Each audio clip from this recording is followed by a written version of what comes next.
Hi hello ನಮಸ್ಕಾರ welcome to V K bye you are watching welcome to V K blog ಅಂತ ಹೇಳುತ್ತಾ ಇವತ್ತಿನ ಬ್ಲಾಗದಲ್ಲಿ ಏನದ ಅಂತ ನೋಡೋಣ. ಇಲ್ಲಿ ನೋಡ್ರಿ ಎಷ್ಟು ಮಿಸ್ಟೇಕ್ ಮಾಡ್ಕೊಂಡಂತ ಇಲ್ಲಿ ಗಿಡದ ಒಂದು ಬಾಂಬ್ ಹಚ್ತಾ ಇದ್ನು. ಇನ್ನೊಬ್ಬ ಏನು ತಿಳ್ಕೊಂಡನಪ್ಪ ಅಂದ್ರೆ ಇವ ಆಟೋ ಬಾಂಬ್ ಹಚ್ಚಲತ್ತಾನ ಖಾಲಿ ಓದ್ಲಕ್ಕೆ ಹೋಗಿ ಅದು ಎಲ್ಲರ ಮೈ ಮೇಲೆ ಕಿಡಿಗಳನ್ನ ಹಾರಿಸಿ ಅರಿಗೆ ಸುಟ್ಟು ಹೋಗ್ಯಾವ ನೋಡ್ರಿ. ಯಾವ ರೀತಿ ಮಾಡಿ ಈ ರೀತಿ ಪಟ್ಕಟ್ಟಿ ಹಚ್ಚಲತ್ತ ನೀವು ಅವೇ ಅಂತ ತಿಳ್ಕೊಂಡು ಬೈ ಮಿಸ್ಟೇಕ್ ಅದು ಬಾಂಬೆ ಅದಂತ ಹಾರು ಹೊಡ್ಲಕ್ಕೆ ಹೋಗ್ಯಾರ ನೋಡ್ರಿ.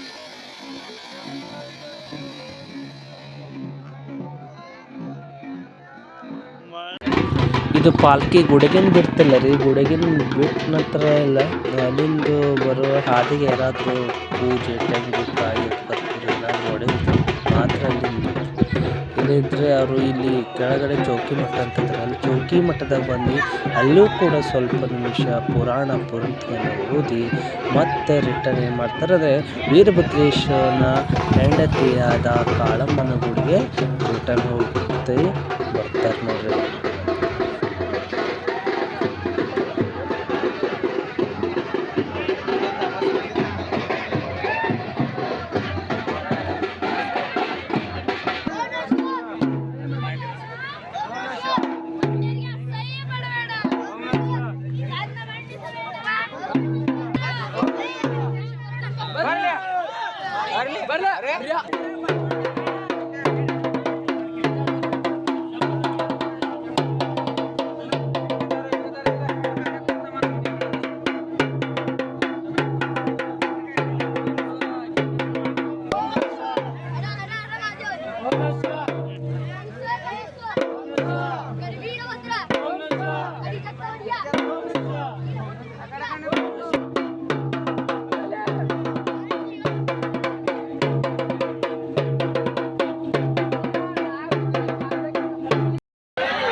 Right.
ಶಾಲೆಯ ಶಿಕ್ಷಣದ ಜೊತೆಗೆ 5ನೇ ತರಗತಿಯಿಂದ ರಾಮಾಯಣ, 10ನೇ ತರಗತಿಯಿಂದ ಮಹಾಭಾರತ, 12ನೇ ತರಗತಿಯಿಂದ ಭಾಗವತ ಪುರಾಣ, ಇಡೀ ಜೀವನಕ್ಕೆ ಬೇಕಾದ ದೃಷ್ಟಿಗಳು ಭಜನೆಗಳನ್ನ ಹೇಳಿಸಿ ಮಕ್ಕಳನ್ನ ಬೆಳೆಸಿ ಆ ಮಕ್ಕಳು ತಮ್ಮ ಕೊನೆ ಉಸಿರಿರುವವರೆಗೂ ತಂದೆ ತಾಯಿಯನ್ನ ದೇವರ ಸ್ಥಾನದಲ್ಲಿಟ್ಟು ನಿಮ್ಮ ಪಾದ ಪೂಜೆ ಮಾಡಿಸಾಕೊಂತಾರೆ.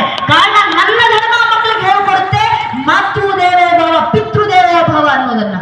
ಈ ಸಂಸ್ಕಾರವನ್ನ ಮಕ್ಕಳಿಗೆ ಸ್ವಾರ್ಥ ಕಾರಣಕ್ಕೋಸ್ಕರ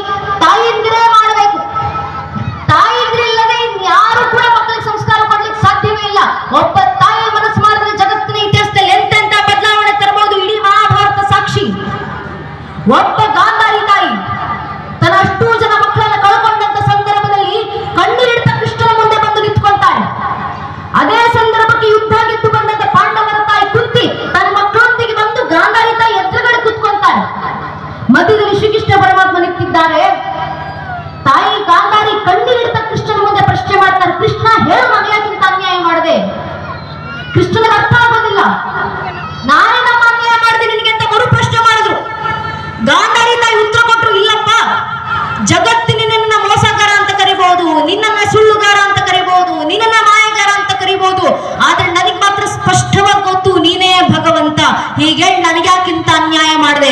ನಾನೇ ನಿನ್ ಕಲ್ಮಣತಲ್ಲಿ ಪೂಜೆ ಮಾಡಿದ್ನ? ಕುಂತಿ ಮಾತ್ರ ಹೂ ಹಣ್ಣುಗಳಲ್ಲಿ ಪೂಜೆ ಮಾಡಿದ್ದ? ಇಲ್ಲ ತಾನೆ. ನಾನು ನಿನಗೆ ಹೂವು ಹಣ್ಣುಗಳಲ್ಲೇ ಪೂಜೆ ಸಲ್ಲಿಸಿದ್ರೆ ಅದ್ರಲ್ಲೂ ನಾನು ಮಹಾರಾಣಿಯಾಗಿದ್ದೆ, ಇನ್ನು ವೈಭೋಗದಿಂದ ನಿನಗೆ ಪೂಜೆ ಮಾಡಿದೆ. ಆದ್ರೆ ನನಗೆ ಯಾಕೆ ಇಷ್ಟು ಅನ್ಯಾಯ ಮಾಡಿದೆ? ನನಗ್ ಮಾತ್ರ ಇಷ್ಟು ಕೆಟ್ಟ ಮಕ್ಕಳಿಗೆ ಏನಕ್ಕೆ ಕೊಟ್ಟೆ? ಕುಂತಿಗೆ ಮಾತ್ರ ಅಷ್ಟು ಒಳ್ಳೆ ಮಕ್ಕಳನ್ನ ಏನು ಕೊಟ್ಟೆ? ನನಗೆ ಏನಕ್ಕಿಂತ ಅನ್ಯಾಯ ಮಾಡಿದೆ? ಉತ್ತರ ಕೊಡು ಅಂತ ಗಾಂಧಾರಿ ತಾಯಿ ಕಣ್ಣೀರಿಡ್ತಾ ಪ್ರಶ್ನೆ ಮಾಡಿದಾಗ ಶ್ರೀಕೃಷ್ಣ ಪರಮಾತ್ಮ ತಾಯಿ ಗಾಂಧಾರಿಗೆ ಉತ್ತರ ಕೊಡ್ತಾರೆ. ತಾಯಿ ಗಾಂಧಾರಿ, ಆಗ್ಲಿಂದ ನಾನ್ ನಿನಗೆ ಅನ್ಯಾಯ ಮಾಡಿದೆ ಅಂತ ಕಣ್ಣೀರಿಡ್ತಾ ಇದೆಯಲ್ಲಮ್ಮ, ನೀನೇ ಯೋಚನೆ ಮಾಡು. ನಿನ್ನ ಮಕ್ಕಳಲ್ಲೂ ಕುಂತಿಯ ಮಕ್ಕಳಲ್ಲೂ ಏನೋ ವ್ಯತ್ಯಾಸ ಇತ್ತು. ಕೌರವರು ಪಾಂಡವರು ಇಬ್ಬರು ಒಂದೇ ಕುಲಕ್ಕೆ ಸೇರಿದವರು, ಒಂದೇ ವಂಶಕ್ಕೆ ಸೇರಿದವರು, ಇಬ್ಬರೂ ರಕ್ತ ಸಂಬಂಧಿಗಳು, ಒಂದೇ ರಕ್ತವನ್ನು ಹಂಚಿಕೊಂಡು ಹುಟ್ಟಿದವರು. ಅವರಿಬ್ಬರಿಗೂ ಪಾಠ ಕಲಿಸಿದಂತ ಗುರುಗಳು ಕೃಪಾಚಾರ್ಯರು ದ್ರೋಣಾಚಾರ್ಯರು ಒಬ್ಬರೇ. ಕಲಿತಂತ ಪಾಠ ಒಂದೇ, ಪಾಠ ಕಲಿಸಿದಂತ ಗುರುಗಳು ಒಂದೇ, ಪಾಠ ಕಲಿತಂತ ಗುರುಕುಲ ಒಂದೇ. ಇಷ್ಟೆಲ್ಲ ಸಮಾನತೆ ನಿಮ್ಮಿಬ್ಬರ ಮಕ್ಕಳಲ್ಲೂ ಇರಬೇಕಾದ್ರೆ ಅಲ್ಲಿ ಬದಲಾಗಿದ್ದೇನು? ಕೃಷ್ಣ ಹೇಳ್ತಾರೆ, ತಾಯಿ ಮಾತ್ರ. ನೀನು ಗಾಂಧಾರಿ ತಾಯಿ, ನಿನ್ನ ಪತಿಯ ಮನೆಗೆ ಬಂದ ಕೂಡಲೇ ಅರೆ ನನ್ನ ಪತಿಗಿಲ್ದಿರೋ ಸೌಭಾಗ್ಯ ನನಗೆ ಯಾಕೆ ಬೇಕು ಅಂತ ಕಣ್ಣಿಗೆ ಬಟ್ಟೆ ಕಟ್ಕೊಂಡೆ ಸರಿ, ಆದರೆ ಮಕ್ಕಳು ಜನಿಸಿದ ನಂತರವೂ ಕಣ್ಣಿಗೆ ಕಟ್ಟಿದಂತ ಬಟ್ಟೆ ನೀನ್ ತೆಗಿಲಿಲ್ಲ. ಅರ್ಥಾತ್ ನೀನೇ ಅವತ್ತು ಕಣ್ಣಿಗೆ ಪರದೆ ಕಟ್ಕೊಂಡು ನೋಡೋದನ್ನ ನಿಲ್ಲಿಸ್ತೋ. ಅವತ್ತಿನ ದಿನದಿಂದ ನಿನ್ನ ಮಕ್ಕಳು ನೋಡಬಾರ್ದನ್ನ ನೋಡಿದ್ರು, ಮಾಡಬಾರ್ದನ್ನ ಮಾಡಿದ್ರು, ಯಾರ ಜೊತೆ ಸೇರಬಾರ್ದು ಅಂತವ್ರ ಜೊತೆನೇ ಸೇರಿದ್ರು. ಆದ್ರೆ ಇನ್ನೊಂದು ಕಡೆ ಕುಂತಿ ತಾಯಿ ತನ್ನ ಪತಿ ತೀರಿಕೊಂಡ ನಂತರವೂ ಮಕ್ಕಳಿಗೆ ತಾಯಿ ಸ್ಥಾನದಲ್ಲಿ ಮಾತ್ರವಲ್ಲ, ತಾನೇ ತಂದೆ ಸ್ಥಾನದಲ್ಲೂ ನಿಂತು ಕಣ್ಣಿಗೆ ಎಣ್ಣೆ ಬಿಟ್ಕೊಂಡು ತನ್ನ ಮಕ್ಕಳನ್ನ ನೋಡ್ಕೊಂಡ್ಲಮ್ಮ. ಆದ್ರಿಂದ ಕುಂತಿಯ ಮೊದಲನೇ ಮಗ ಯುಧಿಷ್ಠಿರ. ಇವತ್ತಿಗೂ ಯುಧಿಷ್ಠಿರ ಅಂದ್ರೆ ನಮಗೆ ನೆನಪಾಗ್ತಾರೋ ಇಲ್ವೋ, ಆದ್ರೆ ಧರ್ಮರಾಯ ಅಂದ ಕೂಡಲೇ ನೆನಪಾಗ್ತಾರೆ. ಅಂದ್ರೆ ಪುಣ್ಯಾತ್ಮ ನಡೆದಂತ ಹಾದಿ ಎಷ್ಟು ಪವಿತ್ರವಾದದ್ದು, ಧರ್ಮದಿಂದಲೇ ಹೆಸರುವಾಸಿಯಾದ. ಅದಕ್ಕೆ ಅವರ ಹಿಂದೆ ಬಂದಂತ ತಮ್ಮಂದಿರು ಅದೇ ಶ್ರೇಷ್ಠ ಆದ್ಮೇಲೆ ಬೆಳೆದು ಬಂದ್ರು ಅಂತ ಕೃಷ್ಣ ಕೊಟ್ಟಂತ ದೃಷ್ಟಾಂತ ನೋಡಿ. ಒಬ್ಬ ತಾಯಿ ಜಗತ್ತಿನ ಇತಿಹಾಸದ ತಂದಂತ ಬದಲಾವಣೆ. ಒಬ್ಬ ತಾಯಿ ಮಕ್ಕಳಿಗೆ ಸರಿಯಾದ ಸಂಸ್ಕಾರ ನೀಡಿಲ್ಲ ಗಾಂಧಾರಿ ತಾಯಿ. ಪರಿಣಾಮ ಧರ್ಮಯುದ್ಧ ರಚನೆ, ಲಕ್ಷಾಂತರ ಜನರ ಬಲಿ, 18 ಅಕ್ಷೋಣಿ ಸೇನೆಗಳ ನಿರ್ನಾಮ. ಇನ್ನೊಂದು ಕಡೆ ಒಬ್ಬ ಕುಂತಿ ತಾಯಿ ನಿಂತು ಮಕ್ಕಳಿಗೆ ಸರಿಯಾದ ಸಂಸ್ಕಾರ ಕಲ್ಪಿಸಿದಂತ ಕಾರಣ ಅದೇ ಜಾಗದಲ್ಲಿ ಪಾಂಡು ಮಕ್ಕಳ ಕೈಯಿಂದ ಶ್ರೀಕೃಷ್ಣ ಪರಮಾತ್ಮನ ದಯೆಯಿಂದ ಮತ್ತೊಮ್ಮೆ ಧರ್ಮ ಸ್ಥಾಪನೆ ಆಯಿತು. ಒಬ್ಬ ತಾಯಿ ಮನಸ್ಸು ಮಾಡಿದ್ರೆ ಜಗತ್ತಿನ ಇತಿಹಾಸದ ತರಬಲ್ಲ ಬದಲಾವಣೆ. ಆದ್ರಿಂದ ತಾಯಿಯಿಂದ ಮಕ್ಕಳಿಗೆ ಸಂತು ವರನ್ನೇಕಂ ಗುಡಿ ಪುತ್ರ ನಚ ಮೂರ್ಖ ಶತೈರಪಿ. ಧರ್ಮ ರಕ್ಷಣೆ ಆಗಬೇಕಂದ್ರೆ 20 ಜನ ಮಕ್ಕಳು ಮನ್ನಲೇಬೇಕಾಗಿಲ್ಲ. ಒಂದೊಂದು ಹಿಂದೂ ಮಗು ಮನ್ನಲಿದೆಯಲ್ಲ, ಒಂದೊಂದು ಹಿಂದೂ ಮಕ್ಕಳಿಗೆ ಧರ್ಮದ ಬೋಧನೆಯನ್ನ ಮಾಡಿಸ್ತಾ ಬೆಳೆಸಿ. ಎಷ್ಟರ ಮಟ್ಟಿಗೆ ಧರ್ಮ ಬೋಧನೆ ಮಾಡಿರಬೇಕು ಅಂದ್ರೆ, ಧರ್ಮ ಬೋಧನೆ ಅಂದ್ರೆ ಏನು? ಸಂಘಟಿಸೋದು ನಮ್ಮವರನ್ನ. ಇವತ್ತು ನಾವುಗಳೇ ಸಂಘಟಿತರಾಗಬೇಕು. ಹಿಂದೂ ಧರ್ಮ ರಕ್ಷಣೆ ಆಗಬೇಕು, ಧರ್ಮ ಉಳಿಬೇಕು, ಪರಂಪರೆ ಬೆಳಿಬೇಕು. ಹೇಗೆ ರಕ್ಷಣೆ ಮಾಡೋದು? ನಾವು ಸಂಘಟಿತರಾಗಿ ಬಂದಾಗ. ಯಾಕೆ ಸಂಘಟಿತರಾಗಬೇಕು? ಭಗವದ್ಗೀತೆ 4 ಗ್ಲಾನಿರ್ಭವತಿ ಭಾರತ ಅಭ್ಯುತ್ಥಾನಮ ಧರ್ಮಸ್ಯ ದಲತ್ಮನುಜಾಮ್ಯಂ ಪರಿತ್ರಾಣಾಯ ಸಾಧುರ ವಿನಾಶ ದೃಷ್ಟುತ ಧರ್ಮ ಸಂಸ್ಥಾಪನಾರ್ಥಾಯ ಸಂಭವಾಮಿ ಯುಗೆ ಯುಗೆ. ಧರ್ಮ ರಕ್ಷಣೆಗೆ ತಂದೆ, ಅಕ್ಕ, ತಮ್ಮ, ಬಂಧು ಬಳಗ ಎಲ್ಲವನ್ನೂ ತ್ಯಜಿಸಿ, ಎಲ್ಲವನ್ನು ಮೀರಿ ಜಗತ್ನಿತ್ಯ ಬ್ರಹ್ಮಸತ್ಯ ಎಂಬ ಒಂದು ಏಕ ಘೋಷವಾಕ್ಯದೊಂದಿಗೆ ಆ ಭಗವಂತನನ್ನ ತಲುಪಲಿಕ್ಕೆ ಇಹಲೋಕದ ಲೌಕಿಕದ ಎಲ್ಲವನ್ನೂ ತೊರೆದು ತನ್ನ ಪಾಡಿಗೆ ತಾನು ಕೂರಬೇಕಿತ್ತು.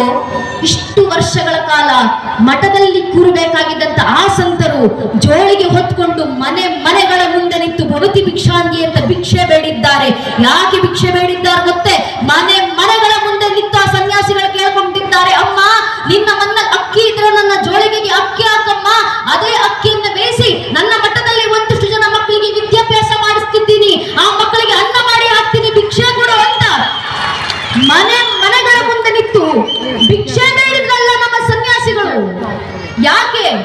ತ್ರಿವಿಧ ದಾಸೋಹವನ್ನ ಕಾಯ್ದುಕೊಳ್ಳಿಕ್ಕೆ, ತನು ಮನ ಧನದಿಂದ ಗುರು ಲಿಂಗ ಜಂಗಮದ ಸೇವೆಯನ್ನ ಮಾಡಲಿಕ್ಕೆ, ಅನ್ನ ಅಕ್ಷರ ಆಧ್ಯಾತ್ಮವನ್ನ ಮನೆಗಳು ತಲುಪಿಸುವಂತ ಕೆಲಸ ನಾವು ಮುಂದುವರಿಸ್ತೀವಿ. ಅನ್ನ ಅಕ್ಷರ ಆಧ್ಯಾತ್ಮ ನೀಡ್ಲಿಲ್ಲ ಅಂದ್ರೆ ಇಡೀ ಹಿಂದೂ ಜನಾಂಗ ಅಳಿಸಿ ಹೋಗುತ್ತೆ. ಆ ಪ್ರಕ್ರಿಯೆ ಆಗಬಾರದು. ಧರ್ಮ ಉಳಿಬೇಕು ಅನ್ನೋ ಕಾರಣಕ್ಕೆ ಅನ್ನ ಅಕ್ಷರ ಆಧ್ಯಾತ್ಮವನ್ನ ಎಲ್ಲರಿಗೂ ತಲುಪಿಸುವಂತ ಕೆಲಸ ಮಾಡಲಿಕ್ಕೆ ಭಿಕ್ಷೆ ಬೇಡುವಂತ ಪರಿಸ್ಥಿತಿಗೆ ಬಂದ್ರು ಕೂಡ ಈ ಧರ್ಮಕ್ಕೋಸ್ಕರ ಎಲ್ಲವನ್ನು ಅರ್ಪಣೆ ಮಾಡಿ ನಿಂತಿದ್ದಾರಲ್ಲ ಆ ನಮ್ಮ ಸಂತರು, ಆ ಮಠ ಪರಂಪರೆ. ಕಾರ್ಯಕ್ರಮಕ್ಕೆ ಬಂದಾಗ ನೋಡ್ತಿದ್ದೆ